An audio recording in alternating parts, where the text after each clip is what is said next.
है। वो जो हेडमास्टर लपक के गया, लपक गया और उसको गर्दन को इसी दबोच लिया, और जैसे कि कोई भेड़िया उसको दबोच रहा है। बहुत निर्दयी आदमी था वो, क्या बताएं दोस्तों। आगे पढ़िए सब समझ में दोस्तों। बोलते हैं बढ़िया से कहानी को समझिए, ठीक है। बहुत दिल दहला देने वाला कहानी है। कक्षा से बाहर खींचकर उसने मुझे बरामदे पर पटकला, मतलब पटका, उसे मतलब ढकेल दिया। जब चल काम करो, काम करो करो, उसने बरामदे पर जाके पटक दिया। हेलो दोस्तों, स्वागत है आपको BRT मैथ क्लास में। तो दोस्तों आज हम हिंदी के क्लास इंटर के मतलब हिंदी के गद्यखंड यानी आज हम पाठ के चैप्टर पढ़ेंगे। जूठन चैप्टर पढ़ेंगे, ठीक है। जूठन चैप्टर, यह एक आत्मकथा है, यह एक आत्मकथा है। यह कहानी ऐसा है दोस्तों जिसके सुनिएगा आपका रुआ खड़ा हो जाएगा। सुनिएगा गौर से, ठीक है।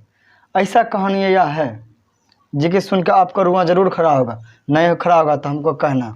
यह एक दलित परिवार का कहानी, ठीक है, जिसका लेखक का नाम है ओम प्रकाश वाल्मीकि। क्या नाम है? ओम प्रकाश वाल्मीकि। और वाल्मीकि जी का जन्म कब हुआ? 30 जून 1950 में। कब हुआ जन्म? 30 जून 1950 में। बढ़िया से समझिएगा दोस्तों, यह कहानी ऐसा है जिसके सुनकर आपका रोआ जरूर खड़ा हो जाएगा। ये बहुत खतरनाक कहानी है, ठीक है। जिसका जन्म कहाँ हुआ था? ओम प्रकाश वाल्मीकि जी का जन्म हुआ था कहाँ? बड़ला मुजफ्फरपुर नगराने, उत्तर प्रदेश में। कहाँ हुआ था? उत्तर प्रदेश में। अधिकतर मानते हैं, अधिकतर जितना भी लेखक है सब उत्तर प्रदेश का है अधिकतर, ठीक है। इसका जन्म हुआ उत्तर प्रदेश में। यह एक दलित परिवार से गुजरा है। जो दलित परिवार से होगा ना उसी को समझ में आएगा कहानी क्या है इसे, ठीक है। बढ़िया से समझिए दोस्तों। और उनका मतलब ओम प्रकाश वाल्मीकि जी के, जो ओम प्रकाश वाल्मीकि जी हैं, उनका माता का नाम है मुकुंदी देवी और पिता का नाम है छोटन लाल। पिता का नाम क्या है? छोटन लाल, और माता का नाम मुकुंदी देवी, ठीक है। इसका सम्मान देखिए दोस्तों, इसका सम्मानित भी किया गया। बहुत अच्छे हमारे अनुसार से बहुत अच्छे लेखक है ओम प्रकाश वाल्मीकि जी, ठीक है। ओम प्रकाश वाल्मीकि जी अच्छे हैं। इसका सम्मानित हुआ था डॉक्टर अंबेडकर राष्ट्रीय पुरस्कार से सम्मानित किया गया था 1993 में। कब किया गया था? 1993 में। कब किया गया था? डॉक्टर अंबेडकर राष्ट्रीय पुरस्कार का सम्मानित 1993 में। दूसरा जय श्री सम्मान किया गया था 1996 में। कब किया गया था? 1996 में, जय श्री सम्मान, ठीक है। उसके बाद परिवेश सम्मान कब किया गया था? 1995 में। परिवेश जो सम्मान किया गया 1995 में किया गया था। और कथा कर्म सम्मान हुआ था 2000 में। कथा कर्म सम्मान 2000 में किया गया था, ठीक है दोस्तों। अब इसका कृतियाँ पढ़ लेते हैं दोस्तों। ये सब जो अभी बता रहे हैं यह ऑब्जेक्टिव में आता है। यह ऑब्जेक्टिव में 1 से 2 क्वेश्चन हमेशा रहता है, ठीक है। बढ़िया से समझ लीजिए, यह एक जीवनी है ओम प्रकाश वाल्मीकि जी के, मतलब यह जीवनी है, ठीक है। ओम प्रकाश वाल्मीकि जी की कृतियाँ मतलब उसने क्या क्या लिखा, ठीक है। कृतियाँ मतलब क्या क्या लिखा उसने? जूठन कहानी, जो कि अभी हम पढ़ने जाएंगे। जूठन कहानी चैप्टर के नाम से जूठन कहानी के नाम से आपको समझ में आ गया होगा कि यह कहानी कैसा है। जूठन शब्द से आपको समझ में आया होगा कि यह कहानी कैसा, एक दिल देने वाला कहानी है। क्या है? जूठन कहानी। और क्या? सलाम और घुसपैठी, जो कि कहानी है। अब और नहीं, यह कविता है मेघदूत। यह सब मतलब इनका रचना है, ठीक है। मेघदूत यह एक नाटक है, ठीक है दोस्तों। तो अच्छा तरह से समझ गए होंगे यह कहानी। हमको बहुत अच्छा लगा, इतना अच्छा लगा वो आपको भी पता लगेगा जब आप बढ़िया से समझिएगा, ठीक है। तो हम समझाते हैं, समझिए। किताब है मेरा, देखिए यह किताब, ठीक है। ये तो आपको नज़र आता होगा ओम प्रकाश वाल्मीकि जी का, देख लीजिए गौर से। कौन है? यह ओम प्रकाश वाल्मीकि जी, ठीक है। इसी के कहानी के हम पढ़ेंगे, जो कि जूठन कहानी। क्या है? जूठन कहानी, ठीक है। तो दोस्तों चलते हैं 1 नंबर से।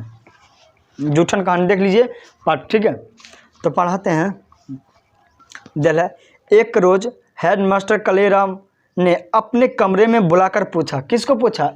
जो लेखक था हमारे ओम प्रकाश वाल्मीकि जी, एक दिन अपने कमरे में बुलाकर, कौन है? कलीराम हेडमास्टर ने बुलाकर पूछा, क्या नाम है बे तेरा? पूछा, बे क्या नाम है तेरा, बोलो। क्या नाम है तेरा?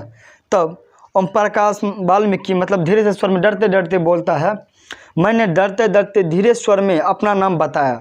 मतलब डर से कोई भी उसका जानता है हेडमास्टर कलेराम, उसका नाम इतना यार, नाम ऐसा मास्टर नहीं रहना चाहिए जैसा कि हेडमास्टर कलेराम है। इसका नाम से तो आपको डर लगता है। नाम क्या है? कलेराम। जैसा नाम है उसका वैसा काम है। देखिए आगे बात आते हैं क्या उसका काम है ऐसे, ठीक है।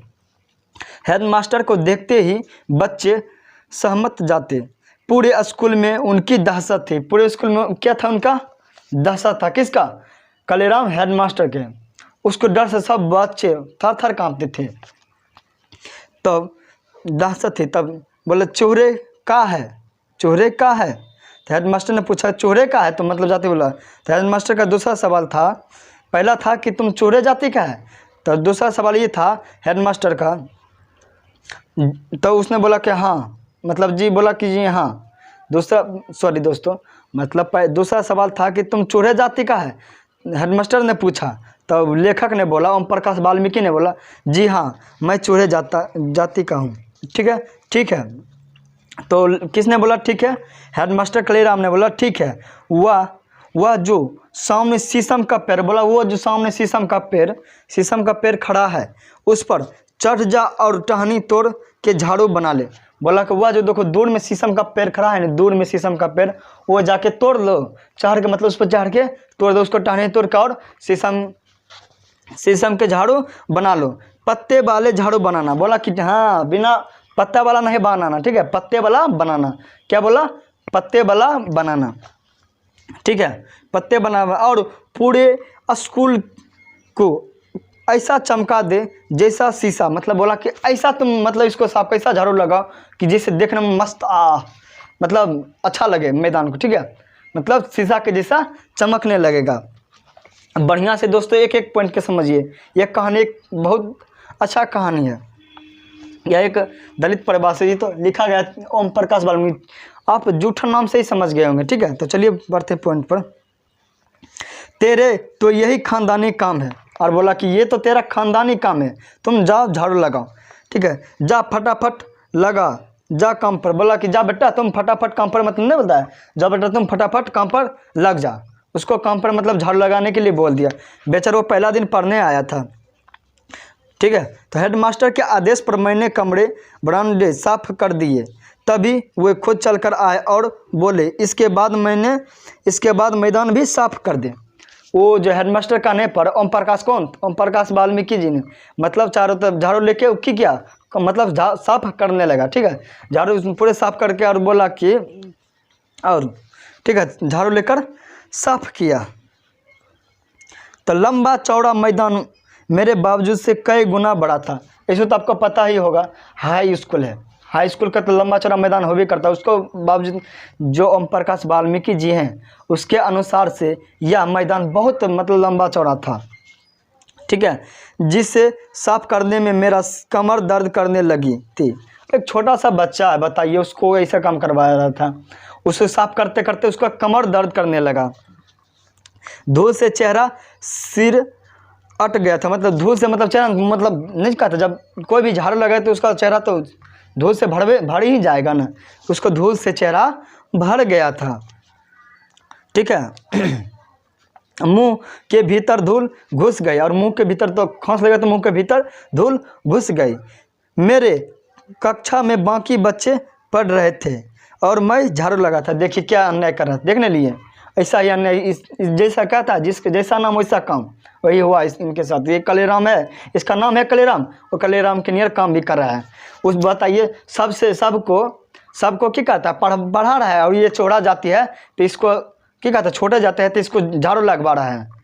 क्या कौन जाति है? चोरा जाति है। यहाँ से वो क्वेश्चन आएगा, ठीक है, चोरे जाति का है। कौन सा पूछेगा? ओम प्रकाश वाल्मीकि कौन सा जाति का है, तो क्या होगा? चोरे जाति का, ठीक है। स्कूल के हेडमास्टर, दूसरा क्वेश्चन होगा, स्कूल के हेडमास्टर का क्या नाम है? क्या बताइएगा? कलीराम। क्या बताइएगा? कलीराम, ठीक है। अब बताते हैं, ठीक है। बाकी बच्चे क्या कर रहा था, सब पढ़ रहा था। हेडमास्टर अपने कमरे में बैठे थे लेकिन निगाह मुझ पर ही टिकी हुई थी। और जो हेडमास्टर था कालीराम, वह क्या था, अपने मतलब ऑफिस में बैठा था और खिड़की से किसको हिब रहा था, ओम प्रकाश वाल्मीकि को। किसको हिब रहा था, ओम प्रकाश वाल्मीकि को ही हिब रहा था कि देखता है बढ़िया से काम करता नहीं है। ठीक है, उसके बाद वह पानी पीने तक की इजाज़त नहीं थी उसको ना। पानी बोला प्यास लगे तो उसको बोला नहीं, पहले काम करो तब पानी पीने देंगे। क्या बोला, पहले काम करो तब तुमको। उसको पानी पीने की भी इजाज़त नहीं दिया था। पूरी दिन मैं झाड़ू लगाता रहा। वो पूरा दिन बेचारा झाड़ू के कल्ले लगाता रहा। तमाम अनुभवों के बीच कभी इतना काम नहीं किया उसने। कभी ज़िंदगी में वो तो छोटा बच्चा था, वो छोटा है तो लाड़ प्यार दुलार सबको मिलते रहे। कभी वो ज़िंदगी में उतना काम नहीं किया होगा जितना उसने कालीराम हेडमास्टर ने। हमको तो बहुत गुस्सा लगता है उसका नाम सुनकर ही, बहुत गुस्सा लगता है दोस्तों, क्या बताऊँ। बेचारा छोटा सा ना कोई सा नहीं करवाना चाहिए। ठीक है, और भी था, उसको भी साथ करवा देते। 2 गो 3 गो रहता तो कोई टेंशन नहीं है।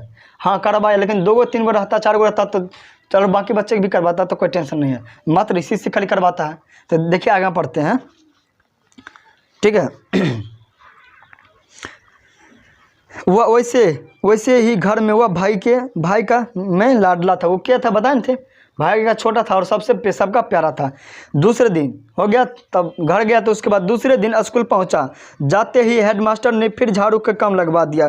पूरे दिन झाड़ू देते रहा और मन में एक तसल्ली थी कि कल से क्लास में बैठ जाऊंगा। उसने फिर दूसरा दिन गया। कौन गया था, हेड ओम प्रकाश वाल्मीकि ने।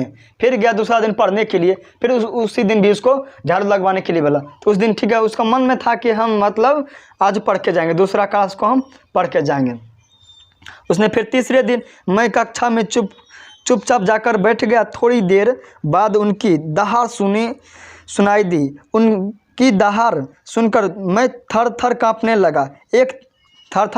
लगा। बताइए, उनके जो चुपचाप ओम प्रकाश वाल्मीकि थे, डर से सोचे कि हाँ आज नहीं, 2 दिन तो नहीं पढ़ाए, लेकिन आज हम जाके चुपके से कोना में जाकर बैठ गया। ठीक है, और वो मतलब सोचे कि आज हम चुपके से ज़रूर पढ़ के जाएंगे। तो लेकिन क्या पता, ये जो कालीराम हेडमास्टर है, उसने दहाड़ते हुए बोला, किधर है ओम प्रकाश वाल्मीकि, बाहर निकल। उसने दहाड़ते हुए चिल्लाते हुए स्कूल में घुसा।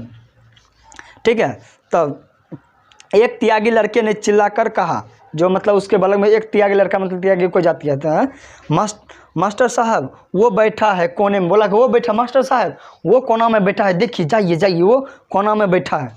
ठीक है, हेडमास्टर ने लपक कर मेरी गर्दन दबोच ली। उनके अंगुलियों के दबाव मेरे गर्दन पर बढ़ रहा था, जैसे कोई भेड़िया बकरी के बच्चे दबोच कर उठा ले जाता है। वो जो हेडमास्टर लपक गया और उसको गर्दन को इसे दबोच लिया, और जैसे कि कोई भेड़िया उसको दबोच रहा है। बहुत निर्दयी आदमी था वो, क्या बताएं दोस्तों। आगे पढ़िए, सब समझ में। दोस्तों बोलते हैं बढ़िया से कहानी को समझिए। ठीक है, बहुत दिल देने वाला कहानी है। कक्षा से बाहर खींचकर उसने मुझे बरामदे पर पटका, उसे मतलब ढकेल दिया। जब चल काम करो। उसने बरामदे पर जाके पटक दिया। जा पूरे मैदान में झाड़ू। बोला कि जा पूरे काम करो मैदान में। ठीक है, भयभीत होकर मैंने 3 दिन पुरानी वही शीशम के झाड़ू उठा ली। मतलब जो भयभीत, उससे डर तक लगे, बेचारा डर लग गया। उसने डर से छुपके गया, वही पुराने शीशम के झाड़ू जो था पहले, वही झाड़ू को झाड़ू लगाने लगा। मेरी तरह ही उसके पत्ते सूख कर झड़ने लगे। तुलना किया है मतलब लेखक ने ओम प्रकाश वाल्मीकि की इस झाड़ू का भी जिस तरह मेरे इसने हेडमास्टर कालीराम ने मुझको किया, उसी तरह इस शीशम के पत्ते जो झाड़ू है इसका भी इसी तरह सूखा हल हो गया। ठीक है, सिर्फ बची थी पतली पतली टहनियाँ। मेरी आंख से आंसू बहने लगे थे। रोते मैदान में झाड़ू लगाने लगा। स्कूल के कमरे की खिड़कियां दरवाजे से मास्टरों और लड़कों की आंखों छिप कर तमाशा देख रही थे। मेरे रोम याता ना की गहराई खाई लगातार गिर रहा था।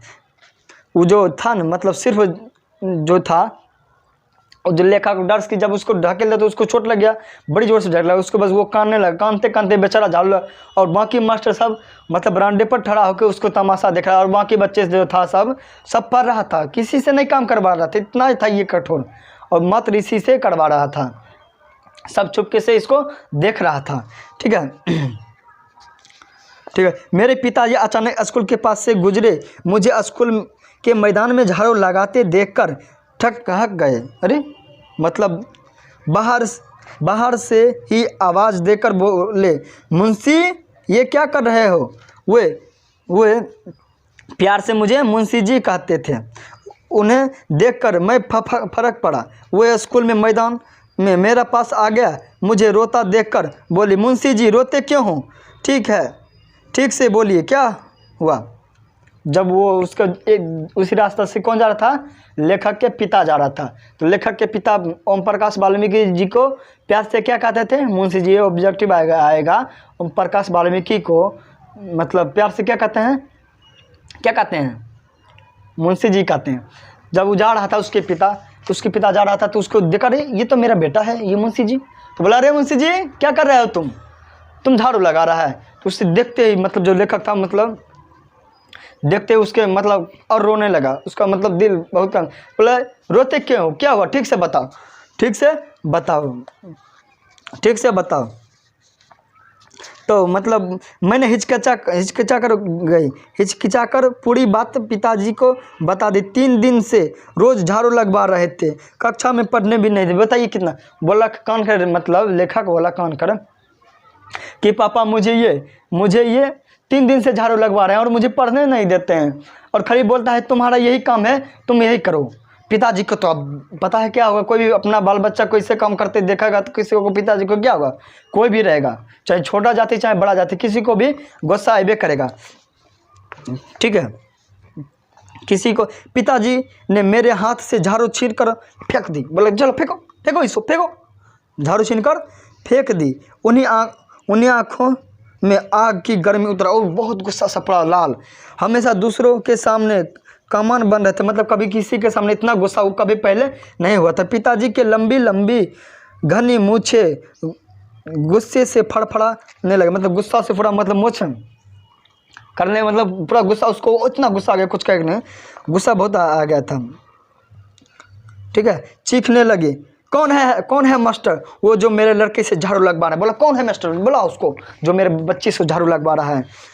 पिताजी की आवाज़ पूरी स्कूल में गूंज गई थी, जिसे सुनकर हेडमास्टर सहित सभी मास्टर बाहर आ गए थे। कालीराम हेडमास्टर ने गाली देकर मेरे पिताजी को धमकाया, लेकिन पिताजी पर धमकी का कोई असर नहीं हुआ। जब उसने बोला तो उसको पिताजी को बोला जो पिताजी था, बोला कौन है मास्टर, बाहर निकल। तो हेडमास्टर बोला हाँ मैं ही हूँ। तो बोला उसने झाड़ू बोला कि मतलब मेरे बच्चे से क्यों झाड़ू लगवा रहे हैं? उसने दोनों में बकझक हुआ और दोनों मतलब जो हेडमास्टर था वो उसने गाली देने लगा। किसको? लेखक के पिताजी को गाली देने लगा। ठीक है, कालीराम हेडमास्टर ने गाली देने, ठीक है, लेकिन पिताजी पर इसका धमकी का कोई मतलब गाली दिया, उसको बोला कि तुम्हें मार देंगे, इसे कर देंगे, उसने कर देंगे, पूरा मतलब बकझक हो गया था। इसका कोई असर नहीं। रोज जिस साहस से और हौसले से मेरे पिताजी ने हेडमास्टर का सामना किया, मैं उसे कभी नहीं बोला। ऐसा हम सामना मतलब इसे कभी नहीं बोलेंगे। अब चलते हैं पार्ट 2। ठीक है, तो मेरे मतलब अब दूसरा कहानी के दूसरे आधार पर चलते हैं। मेरी माँ मेहनत मजदूर के साथ 8-10 तागाओं हिंदू यानी मुसलमान के घर तथा घेरा यानी मुर्दों को बैठे खाने तथा मवेशियों को बांधने की जगह में साफ सफाई का काम करती थी। इस काम में मेरी बहन बड़ी भाभी तथा जसवीर और जनेसर 2 भाई माँ का हाथ बताते थे। वो जो माँ था बहुत इतना गरीब था, क्या बताएं दोस्तों, इतना था गरीब।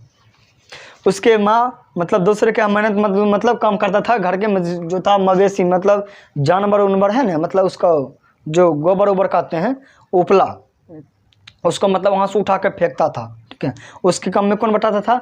उसके बहन और 2 भाई था जनेसर और उसकी था जसवीर, और भाभी भी बड़ी भाभी भी उसका काम मतलब करती थी। ठीक है, बड़े भाई सुखबीर तगाव के यहाँ वार्षिक नौकरी की तरह का मतलब जो कहाँ बड़े भाई सुखबीर तगाव के यहाँ किसके यहाँ? तो सुखबीर तगाव के यहाँ मतलब उसको मतलब नौकर की तरह सालाना मतलब रख दिया गया था कि तुम इतना सालाना तुमको देंगे, अब मेरा तुम यहाँ काम करो।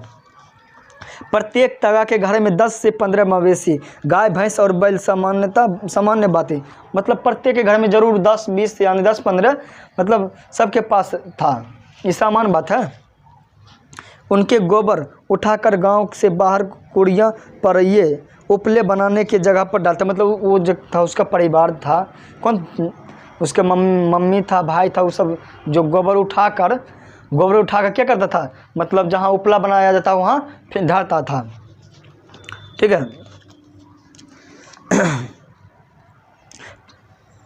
प्रत्येक घर से हर रोज 5 से 6 टोकरे गोबर निकलता, पर सर्दी के महीने में यह काम बहुत ही कष्टदायक होता था। गाय बैल और भैंस की सर्दी से बचाने के लिए बड़े बड़े दलानों में बांधा जाता था, जिन्हें गन्ने की सूखी पत्ती या फूस बिछा देता था। मतलब जो कहानी ये ना, सर्दी के दिन में, बरसात के दिन में बहुत मतलब कष्टदायक काम होता था। गोबर उठाता था, गाय को मतलब ठंडी में था तो उसको अंदर मतलब बलान में फिर बंगला में बांधता था।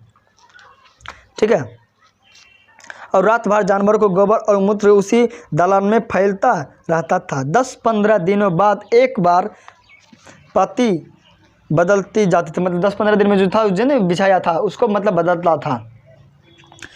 उसके ऊपर सूखी पत्ती बिछा देती थी। इतने दिन दलानों पर भींगी दुर्गंध से गोबर ढूंढ कर निकलना बहुत तकलीफदेह होता। कोई भी इतना मांगता होगा, पता नहीं क्या कैसे बेचारा करता होगा। दुर्गंध से सिर भींग जाता था, बहुत मांगता था। 10 दिन 5 दिन के बाद गोबर उठाएगा तो क्या मांगेगा नहीं, 1 दिन 2 दिन के तो उठा लेगा। ठीक है, तो मांगेगा नहीं, बताइए। तो इन सब कामों के बदले मिलता था 2 जानवर पीछे फसल के समय 5 सेर अनाज, यानी लगभग 2.5 किलो अनाज। मतलब इसे 2 जानवर पीछे कितना फसल मिलता था, 5 सेर अनाज मिलता था, यानी 2.5 किलो के अनाज, एक पीछे 2.5 किलो। ठीक है, 2.5 किलो का अनाज मिलता था। 10 मवेशी वाले घर से साल भर में 25 सेर, यानी 10 मतलब साल भर 25 सेर, यानी 10 से 12 किलो अनाज मिलता था। जो जिसके घर में 10 मवेशी रहता था उसके यहाँ कितना मिलता था, 15 मतलब 10 से 12 किलो अनाज उसको देता था साल भर में। मतलब सालाना तुम मेरे यहाँ काम करो, तुमको मतलब देंगे। के समय मतलब दोपहर के समय हर घर में बची खुची रोटी, जो खास तौर पर चूहों को देने के लिए आटे में भूसी मिलाकर बनाई जाती थी। कभी कभी चूठन भी भींगन की टोकरी में डाल देते थे। जानते हैं, दोपहर के समय में इसको जो बचता था वो पूरा काम करवा लेता था। काम करवाने के बाद जो बचता था मतलब उसका तो क्या करता था, कुछ रोटी जानता है, जो चोकर रहता है, जो आटा जब चालते हैं चलनी से, उसको क्या करता है, चोकर ऊपर छलनी रहता चोकर, उसको उसी के साथ उसको रोटी बना देता था। और नहीं तो उसको जो होता जूठा भी दे देता था उसको। ऐसा करता था उसके साथ, क्या बताएं। ये किसी पतले से जो पूड़ियाँ के टुकड़े एकत्र होते हैं, उन्हें धूप में सुखा लिया जाता था। चारपाई पर कई कपड़े डालकर उन्हें फैला दिया जाता था। अक्सर मुझे पहरे पर बैठा दिया जाता था, क्योंकि सूखे वाले पूड़ियाँ पर कौवे चाहे मुर्गा कुत्ते अक्सर टूट पड़ते थे। जरा सी आँख बची और पूड़ियाँ साफ इसलिए इसे डंडे लेकर चारपाई पर मतलब बैठा रहता था। दोस्तों जब उसे जो मिलता था जूठा तो जाता था लेकर उसको मतलब क्या करता था, उसको जूठा वही रख कर ढेर दिन तक उसको सुखाकर खाना खाता था। सुखाकर खूब खाता था उसको रखकर। मतलब चावल है तो चावल को रौदा में सुखा देगा, रोटी है जो पूड़ी उड़ी जो मतलब वगैरह जूठा रहता है उसको अपना घर में सुखाकर मतलब जो खटिया यानी चारपाई मतलब खटिया पर रखकर उसको अथी करता था। ठीक है, खटिया पर रखकर अपना जो उसको मतलब मम्मी छोटा था तो उसको बोले ले डंटा, इसको देखना कौवा नहीं आ जाए, चाहे कुत्ता इसको मतलब टूट पड़ता था आंगन में तो टूट पड़ता था, कौवा ना आ जाए इसको लिए उसको डंटा लेकर बोला तुम इसको भगाते रहना। ठीक है, आज ये सूखी पुड़ियाँ बरसात में कठिन दिनों में बहुत काम आती थी। इन्हें पानी के भिगोकर उबाल लिया जाता था। उबली हुई पूड़ियाँ पर बारीक मिर्ची और नमक डालकर खाने में मज़ा आता था। कभी कभी गुड़ डालकर लुगदी जैसे बनाया जाता था, जैसे सभी बड़े चाव से खाते थे। मतलब ये जो पुड़िया जो सुखाता था, इसको बरसात के दिन में बहुत काम आता था। मतलब क्यों तो बताइए, जब जलावन जो था वो सब तीत उत जाता होगा, तो इसको मतलब टेंशन होगा, तो वो क्या करता था, वही सूखी रोटी को मतलब उबाल लेता था, उसी को चोर के साथ मतलब खूब क्या तो नमक और थी गुंडी मिलाकर खूब खाता, मन से खाता था, और इसको खाने में भी मज़ा आता होगा। आज जब मैं इन सब बातों के बारे में सोचता हूँ तो मन के भीतर कांटे जैसे उगने लगते हैं। कैसे जीवन था वो, जब अब वो सोचता है कि कैसा जीवन था मेरे उस जीवन, जब वो सोचता है कि क्या स्थिति से उसने गुजरा है। दिन रात मर खप कर भी हमारे पसीने की कीमत मात्र जूठन, फिर भी किसी की कोई शिकायत नहीं, कोई शर्मिंदगी नहीं, कोई पछत। मतलब दिन भर वो करता था, मात्र उसको जूठन मिलता था। जूठन इसलिए कहानी का नाम रखा गया जूठन। बेचारा कितना कल्पा होगा उसका दिन भर काम करता था, उसको मात्र जूठन ही मिलता था। ठीक है। जब मैं छोटा था तो माँ के साथ जाता, माँ पिताजी के हाथ बटाती, तागाओं और त्यागी के खाने के देखकर अक्सर सोचा करता था कि हमें ऐसा खाना क्यों नहीं मिलता। आज जब सोचता हूँ तो जी ये मतलब साफ नहीं है, तो ठीक है अगला पढ़ते हैं। मतलब जी कांपने लगता होगा उसको, जब जाता था उसको बता कि जा बेटा तागाओं के यहाँ मतलब ये खाना उसको पहुँचा दो। जैसे कोई काम करता होगा उसको बोलता था पहुँचाने के लिए, जब वो देखता तो खाना उसको तरस आ जाता था कि इससे खाना अगर काश हमको भी मिलता, लेकिन उसको वो तो गरीब था तो बेचारा कौन देगा बताइए, मात्र झूठन देता था। अभी पिछले वर्ष मैंने निवास पर सुखदेव सिंह त्यागी के पोते सुरेंद्र सिंह आया था, किसी इंटरव्यू के सिलसिले में। मतलब उसके सुखदेव सिंह के पोते कौन आया था, सुरेंद्र सिंह, मतलब कोई चीज़ के इंटरव्यू में आया था। गांव से मेरा पता लेकर आया था। रात में जब रात हो गांव से पता लेकर आया था, जब रात हो गया तो उसके यहाँ रुक गया था। मेरे पत्नी ने उसे यथासंभव अच्छा खाना खिलाया। खाना खाते खाते हुआ बोला, भाभी जी आपका हाथ का खाना बहुत ज़्यादातर मतलब बहुत अच्छा था खाना, आपको यहाँ का खाना। मतलब उसने खाया तो बोला वाह बहुत मज़ा आया खाना, बहुत पेट भर के उसने खाया, बोला बहुत अच्छा खाना है। ठीक है, हंसिएगा नहीं, बहुत दिल देने वाला कहानी है दोस्तों। उसके बात सुनकर मेरी पत्नी तो खुश हुई, लेकिन मैं काफ़ी देर तक विचलित रहा। बचपन की घटना स्मृति दरवाजे खटखटाने लगी। सुरेंद्र तब पैदा भी नहीं हुआ था। उनकी बड़ी बुआ यानी सुखदेव सिंह त्यागी की लड़की को शादी थी। उनके यहाँ मेरे माँ सफाई करती थी। शादी के 10-12 दिन पहले से माँ पिताजी ने सुखदेव सिंह त्यागी के घर आंगन से लेकर बाहर तक की अनेक काम किए थे। बेटी की शादी का मतलब गांव भर का इज्जत का सवाल था। गांव भर का इज्जत का सवाल था, कहीं कोई कमी नहीं रह जाए। गांव भर में की चारपाई का ढोर कर इकट्ठा किया जाता था। जानते हैं जब कौन था सुरेंद्र सिंह, जब जन्म नहीं था उसके मतलब सुखदेव सिंह के बेटी यानी ओकर बुआ, सुरेंद्र सिंह के बुआ को शादी था तो मतलब गांव में यह नियम होता है जब किसी का शादी रहता है पूरा गांव एकजुट होकर काम करता है। तो वो जो इसका माँ पिता मतलब चारपाई मतलब जो चौकी वगैरह मतलब ला के उसके यहाँ रखता था, कोई कमी न रह जाए। गांव भर की चारपाई। फिर बारात खाना खा रही थी। बारात क्या कर रहा था, खाना खा रहा था। माँ टोकरा लिए दरवाजे से बैठे बाहर थे, मतलब बोला बाहर में जो था बारात खाना खा ले, उसके बाद टोकरा लेकर बाहर में बैठा था। ठीक है, बैठी थी और मैं और मेरी माँ छोटी बहन माया माँ से सिमटे बैठे थे, मतलब दोनों सटके मतलब बैठे थे तो दोनों सटके बैठा था। ऐसी उम्मीद में भीतर से जो मिठाई और पकवान का महक आ रही थी वह हमें भी खाने को मिले। जब उसने सोचा कि अच्छा ये पकवान मतलब माँ के थी में बैठल था, बोला कि ये पकवान जो माँ का आ रहा है रसगुल्ला वगैरह वगैरह के, उसने सोचा मुझे भी थोड़ा खाने को मिलता तो मज़ा आता। उसने मतलब सोचने लगा। जब सब लोग खाकर चले गए तो मेरी माँ ने सुखदेव सिंह त्यागी के दलान से बाहर आते देखकर कहा, चौधरी जी इव तो सब खाकर चला गया, मतलब ये सब तो खाकर चले गए। मोहे जातकों को भी एक पत्तल पर धर कुछ देते, मतलब बोला कि मेरे सब तो खाना खाकर चला गया, अब तो मैं बचा हूँ, अब मुझे भी कुछ दे देते तो हम भी मतलब खा पी के घर चलते। वो ही तो इस दिन का इंतज़ार कर रहा था, मतलब उसने बोला हम भी तो इसी दिन का इंतज़ार कर रहे थे, मुझे भी थोड़ा अच्छा खाना मिलता। तो सुखदेव सिंह ने जूठी पतलों से भरे टोकरे को इशारे करके कहा, देख रहा है उधर ये जूठा, मतलब उससे जूठा की तरफ इशारे करते हुए देखो उधर जाना। वो बोला उठा लो और ले चल बड़े जहाँ से।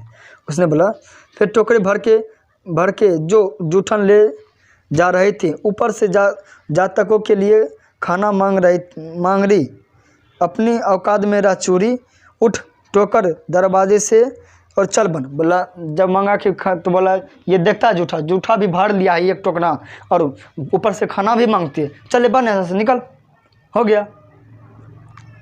ऐसे उसके साथ करता था वार्तालाप। ऐसा नहीं करना चाहिए किसी को भी, कोई भी हक के कमाई खाता है, हक की कमाई को किसी के हक होता है उसका 2 वक्त का रोटी दिया जाए, लेकिन नहीं देता है, ऐसा देना चाहिए उसको। ठीक है, सुखदेव सिंह। अब चलते हैं तीसरा। उन दिनों मैं 9वीं कक्षा में पढ़ता। उन दिन लोग लेखक कौन सा कक्षा में पढ़ता रहा था? 9वां में। ठीक है, घर की आर्थिक हालत कमज़ोर थी, एक पैसे के लिए प्रत्येक परिवार के सदस्यों को खटना पड़ता था। मेरे पैसे पाठ्य पुस्तक हमेशा कम रहती थी, दोस्तों से मांग कर काम चलाना पड़ता। ऐसे तो गरीब था, उसको पास मतलब पुस्तक इतना था कि उसके पास पुस्तक खरीदने का भी पैसा नहीं था। वो अपना दोस्तों के साथ मांग कर, ला दोस्तों मुझे पढ़ने दो, आज मैं पढ़ूंगा, कल तुम पढ़ना, 1 घंटा के लिए पढ़ने दो, मांग के पढ़ता था। कपड़ों को भी वही स्थिति थी, जो मिल गया वह पहन लिया, जो वक्त पर मिला खा लिया। उन दिन गांव के मरने वाले पशुओं को उठाने का काम भी चोरों के जिम्मेदार था। जिनके घर में जो काम करता उनके मरे हुए पशुओं भी उसी को उठाने पड़ते थे। जो जैसे उन दिन जो जो पशु मरता था उसका उठाने का काम, मतलब उठा कर फेंकने, घर से बाहर निकालने का काम भी उसी को था। किसको था? उसी को था। ठीक है, हाँ, जो मतलब जैसे इस बंटवारा, जैसे हम 5 भाई हैं, मतलब मैं बताते हैं, अब 5 भाई हैं, अब 5 को मतलब बोलता है कि सब मतलब काम करता था एक दूसरे के यहाँ, तो जो काम उसको वहाँ करता था उसी को उठाकर फेंकना पड़ता था, जिसके घर। ठीक है, इसके बदले में कोई मेहनत या मजदूरी नहीं मिलता। जब फेंकता था उसको कोई मतलब मजदूरी नहीं देता था कि तुम लो 100 रुपये और फेंक दो, ये नहीं करता था, बस वो अपना उठाकर फेंकता था। एक गाय, बैल और भैंस के उतारने के लिए 4 से 6 लोगों की ज़रूरत होती थी। जिनके मवेशी मर जाता था उसे जल्दी लगी रहती थी, इसलिए वह बार बार बस्ती में आकर चिल्लाता, देर होने पर गालियाँ बकता। उन्होंने उन उठाने वालों के इकट्ठा करने में अक्सर देर हो जाता है। अब बताएगा तो है नहीं, जो इतना छोटा बच्चा तो है नहीं जो इसको एक यहाँ से उठा के फेंक देंगे, फेंकाएगा। गाय है तो पता है कितना भारी होता है, गाय भैंस है ना, पता है ना कितना भारी होता है। और लोग उसको घर पर जाता था, देर होता था तो उसको घर पर जाता था, बोलता था है हमारे फेंक दियो। जहाँ देर करता तो उसके घर पर गाली गलौज भी करता, चल ऐसे कर जल्दी, मतलब बहुत शर्मिंदी काम उसके साथ हुआ था। तो मरे हुए पशुओं को उठाना बड़ा कठिन काम होता था। उसके अगले पिछले पैर में रस्सी से बांध कर बांस के मोटी बहाइयों से उठाना पड़ता था। उस जन दोनों अगला और पिछला दोनों गोर उठाकर मतलब कन्हा पर बांस से लेकर चलता था। बताइए कितना उसका मेहनत होता होगा, क्या बताएं। इसके श्रद्धा काम के बदले मात्र गालियाँ, बताइए, उठाना, उसके बाद फिर गालियाँ उसको देता था। बताइए क्या करता है। कितने क्रूर समाज में रह रहे हैं हम, जहाँ श्रम का कोई मोल नहीं बल्कि निर्धनता का बरकरार रखने का एक षड्यंत्र है। क्या यही तो षड्यंत्र है? बताइए, जो गरीब है और उसको गरीब करना चाहता है, उसको स्कूल में पढ़ने नहीं देता था, उसको झाड़ू लगवाता था, बताइए जो खाना मांगता था उसको खाना नहीं देता था। क्या एक निर्धनता है? निर्धनता है ना। उसको ऐसे करता था उसके साथ, ऐसा नहीं करना चाहिए। मरे हुए मवेशी को खाल मुजफ्फरपुर नगर के चमड़े बाजार में बिका जाता था। उन दिनों एक पशु की खाल 20 से 25 रुपये में बिकता था। कितने रुपये में? 20 रुपये से 25 रुपये में खाल बिकता था। आने जाने और मरे हुए पशु को उठाने की मजदूरी देकर मुश्किल से एक खाल के बदले 15 रुपये हाथ में आता था। तंगी के दिन में 10-15 रुपये भी बहुत, मतलब उसी दिन मतलब उसको 10-15 रुपये बहुत मतलब बड़ा लगता था, रकम दिखाई पड़ता था। कि चमड़े खरीदने वाले दुकानदार खाल से बनी मीन मेड निकलता था। काट फट जाने पर खाल बेकार, मतलब थोड़ा सा काट फट जाने पर वो खाल मतलब बेकार हो जाता था। खाल के निकालते ही उस पर नमक लगाना पड़ता था, वरना दूसरे दिन खाल महकने लगता था। खाल मतलब उस पर जब निकालता था तो उस पर क्या नमक छिड़क कर निकालता था। और जिन दुकानदार खरीदने से मना कर देता था, जिससे मतलब दूसरा खराब हो जाता तो उसको मना कर देता था। ठीक है। एक रोज़ ब्रह्मदेवता गाँव का बैल खेत से लौटते समय रास्ते में ही गिर गया, पड़ा। वो उठा नहीं पाया, मर गया। मतलब था बीमार था तो रास्ते में ही क्या हुआ, ब्रह्मदेवता गाँव का बैल मतलब मर गया।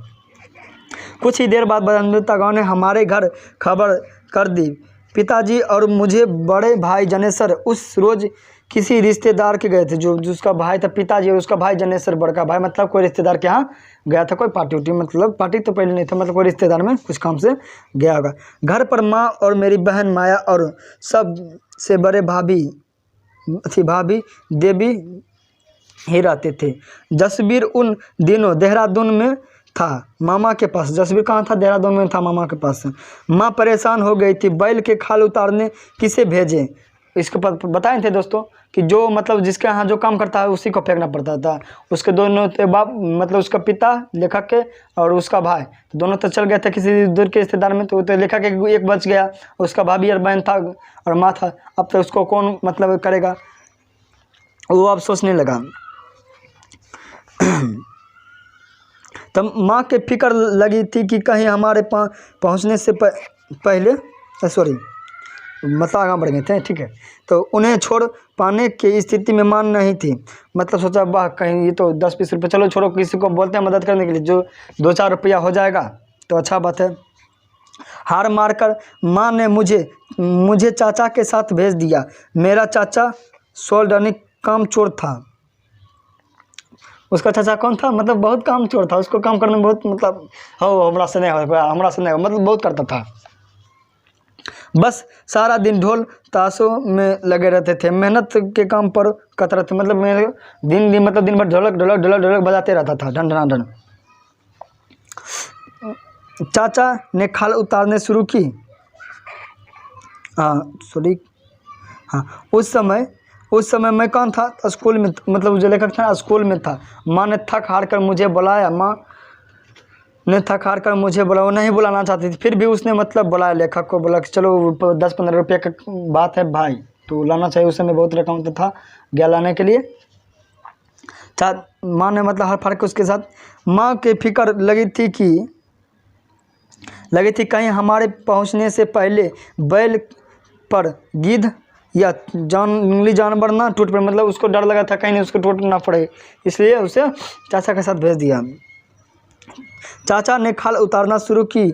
मैं उनकी मदद कर रहा था। चाचा का हाथ धीरे धीरे चल रहा था। पिता जैसी कुशलता उनमें थी नहीं। इसे तो कमजोर छोड़ था तो धीरे धीरे ही करेगा ना, उसको उतना एक्सपीरियंस नहीं था।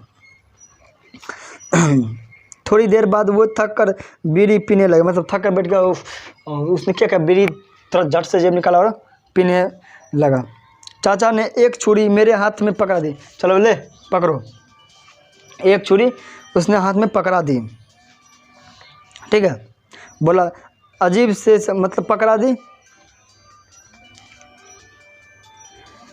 तो बोले धीरे धीरे खाल उतारो, अकेले तो मैं शाम तक नहीं उतार पाऊँ। बोला कि ले चल चाकू ले, चल उतार, धीरे धीरे तुम भी उतारो, मैं तो अकेला उतार पाऊँगा नहीं, शाम तक हो जाएगा। हो जाएगा। छुरी पकड़ते ही मेरा हाथ काँप रहे थे, उसको छुरी पर उतना नाम बचा था, उसको हाथ थर थर काँपने लगा, काँप रहे थे। अजीब से संकट में फंस गया। चाचा ने छुरी चलाने का ढंग सिखाया। उस रोज़ मेरे भीतर बहुत कुछ था जो टूट रहा था। चाचा का हिदायत पर मैंने बैल के खल उतारी थी। मैं जैसे स्वयं के गहरे दलदल में फंस उसने अनुभव कर, मैं इस गहरे दलदल में फंस जहाँ से मैं उबरना चाहता था। हालत मुझे उसी दलदल से घसीट रहा था। चाचा के साथ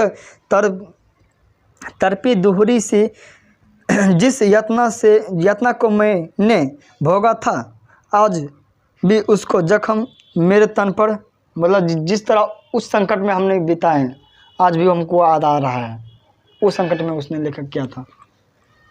जैसे जैसे ख्याल उतर रही थी मेरे भीतर का रक्त जम रहा था। खाल उतारने में हमें कई घंटों लग गए थे। चाचा ने खाल को जमा कर जमीन पर फैला दिया। उस पर लगे खून को सूखी जमीन के सोख लिया, मतलब उसके जो खाल उतारा उसके बाद क्या जमीन पर मतलब बिछा दिया, जो था सूखल जमीन था उसको क्या सोख लिया था खून के। चाचा ने खाल को चादर में बांध दिया, गहरी और गठरी उठाकर सिर पर रख ली। लगभग 2 मील की दूर पर हमारा घर था। बोझ के कारण चाचा को तेज चलना पड़ता था। मैं हाथ में छुरी पकड़ उनके पीछे लगभग दौड़ता जाता था। जानता उसका मतलब चाचा था तो बोझ पर रहेगा तो मल कर जा रहा था। उसका चाचा भी हाथ में छुरी लेकर दौड़ रहा था, हाथ में छुरी लेकर पीछे दौड़ रहा था। बरसों जाने बसेरा जाने वाला पक्की सड़क से हम लोग बस अड्डे के पास पहुंच गए थे। गठरी सिर से उतारकर चाचा ने ज़मीन पर रख दी। यहाँ से आगे तू ले जाओ। चाचा बोला कि चलो अब हम रख दिए, बहुत हो गया, अब यहाँ से तुम अपना दूर लेके जाओ, मैं थक गया हूँ। उस रोज़ मैंने चाचा से बहुत कही लेकिन वो नहीं माने। चाचा बस अड्डे के भीड़ पार कर दी। दो मेरे स्कूल के छोटे भीड़ पार कर दी। 2 मेरे स्कूल की छुट्टी, मतलब बोला कि पार कर दो और मेरे स्कूल की छुट्टी होने वाला है, तो बोला नहीं चलो अपना ले जाओ। मेरे स्कूल के सभी साथी या लोग ले जाए देखेंगे तो वह स्कूल में मुझे तंग करेंगे, मुझे चिड़चिड़ाएंगे और रुआसा आवाज़ में चाचा से कहा, बोला चाचा ये मतलब थोड़ा सा बस स्टेशन के पास कर दीजिए, अभी तो छुट्टी के समय हो रहा है, अगर जो मेरा दोस्त देख लेगा तो उसको बहुत चिढ़ाएगा कि तुम ले ये काम करता है। तो उसने बहुत मतलब विनती की थी, लेकिन चाचा तो वो तो पता काम चल रहा है, वो एक भी नहीं सुन रहा था, एक भी। किंतु वे नहीं पसीजे। गहरे कुछ गठरी उठाकर मेरे सिर पर रख दी। गठरी के वजन मेरे वजन से ज़्यादा था। उसका गठरी का वजन उसके माथा पर रख दिया। बोला उसका वजन था, जो गठरी का वजन वो लेखक के वजन से ज़्यादा था। कौन थे? वाल्मीकि के वजन से, मुंशी जी के वजन से ज़्यादा था। कुछ मजबूरन उठाना पड़ा, मतलब मजबूरन उठाकर चलना पड़ा। बस अड्डे के परिचित भीड़ से मैं उस रोज़ जिस तरह से निकला मेरे ही मन जानता है। उसने बोला उस रोज़ ऐसा, मतलब उसको डर लगने लगा कि भाई कोई देख लगा तो क्या कहेगा। उसको अभी भी याद है कि मतलब कैसे भीड़ से मतलब छुप के अपने दोस्त से निकले थे। दोस्त मतलब छुप कर एक भाई लगा रहता था, लगातार मेरा पीछा कर रहा था कि कोई देख ना ले। सोचा कोई देख लेगा तो क्या बोलेगा, कोई सहपाठी ना मिल जाए, अगर कोई पूछे बैठेगा तो क्या बताऊंगा। घर तक पहुंचते मेरी टांगे जवाब देना, मतलब उसका टांग मतलब बहुत थक, बोला कि मेरा गोर दर्द कर रहा, थक गया था, लग रहा था कि अब गिरा। गांव के किनारे चलकर लंबी चक्कर काट रहा था। बस्ती तक पहुंचने के लिए मुझे उस हालत में देखकर माँ रो पड़ी। देखा उसका मतलब शरीर से खून मतलब लटपटा था, जो मतलब खाल से खून मतलब वगैरह था। उसका कपड़ा था स्कूल ड्रेस ही पहने था, उसका खाल से मतलब खून लटपटा गया था। खाल वाला खून से मतलब लेखक लटपटा गया था। उसका माँ देखा तो उसने रोने हुआ मतलब कपसल गया था, देख कर रोने लगा उसकी माँ। लेखक के माने रोने लगा। ठीक है। मैं सिर से लेकर पांव तक गंदी सी भरी हुआ था, कपड़े का खून से धब्बे साफ दिखाई दे रहे थे। बड़ी भाभी ने उस रोज माँ से कहा, कौन कहा था? बड़ी भाभी ने। हाँ, इससे ये काम ना करवाओ, भूखे भूखे रह लेंगे, इन्हें इसी गंदगी में ना घसीटो। भाभी के ये शब्द आज भी मेरे लिए अंधेरे में रोशनी बन कर चमक करते हैं। मैं उस ज़िंदगी से बाहर निकल आया हूँ, लेकिन लाखों लोग आज भी उसी घिनौनी ज़िंदगी में रह रहे हैं।